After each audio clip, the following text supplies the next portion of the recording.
Dear future generations, I think I speak for the rest of us when I say, sorry.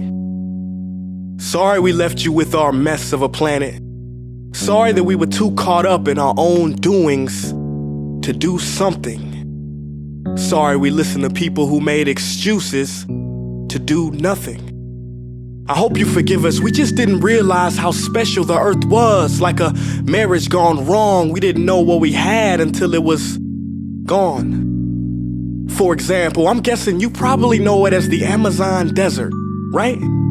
Well, believe it or not, it was once called the Amazon rainforest, and there were billions of trees there, all of them gorgeous. And oh, you don't know much about trees, do you? Well, let me tell you, trees are amazing. I mean, we literally breathe the air they are creating. They clean up our pollution, our carbon. They store and purify water, give us medicine that cures our diseases, food that feeds us, which is why I'm so sorry to tell you that we burn them down. Cut them down with brutal machines, horrific, at a rate of 40 football fields every minute. That's 50% of all the trees in the world gone in the last 100 years. Why? For this.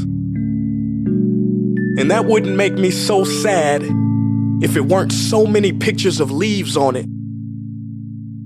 You know, when I was a child, I read how the Native Americans had such consideration for the planet that they felt responsible for how they left the land for the next 7 generations.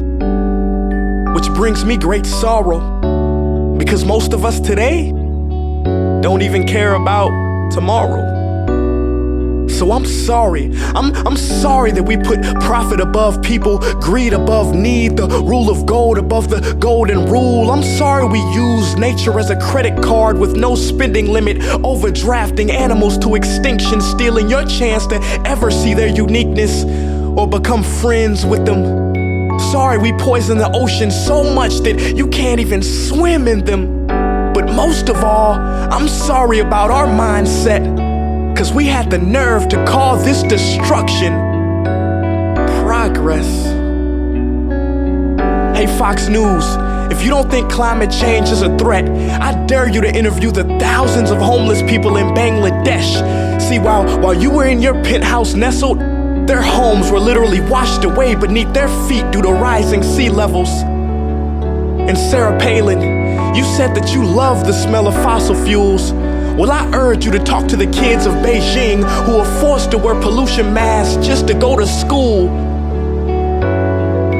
See, you can ignore this, but the thing about truth is, it can be denied, not avoided.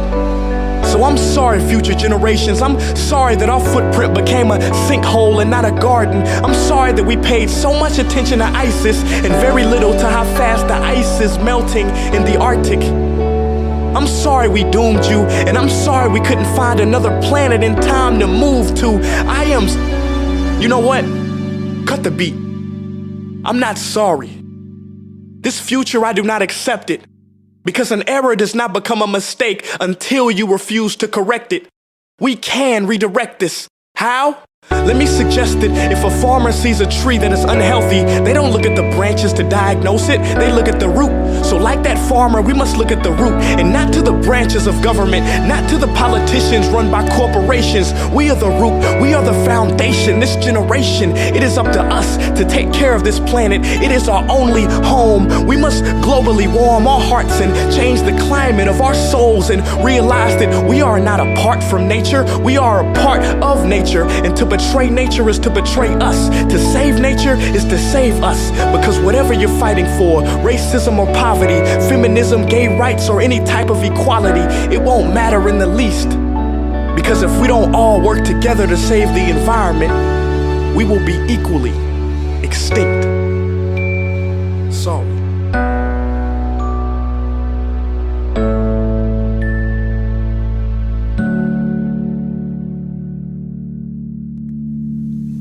Hey guys, for the past several weeks, I've been here in Africa, the heart of Africa, witnessing the horrific destruction of the rainforest, which inspired me to write this piece. Why are forests being destroyed at such an enormous rate? For this. Today we live in a world where destroying trees makes you money. So what can we, normal people, do about it? One way to directly fight the destruction is to stand for trees. By standing for trees, not only can you save the lives of trees, help forest communities, and protect the rights of animals to live in their homes, but you will also balance the amount of pollution that you yourself give off with your everyday activities, making you a part of the solution and not the problem. This is the option that I chose. But whatever way that you choose to stand for trees, do it. Because a wise man once said, when the rivers are all dried up and the trees cut down, man will then realize that he will not be able to eat money.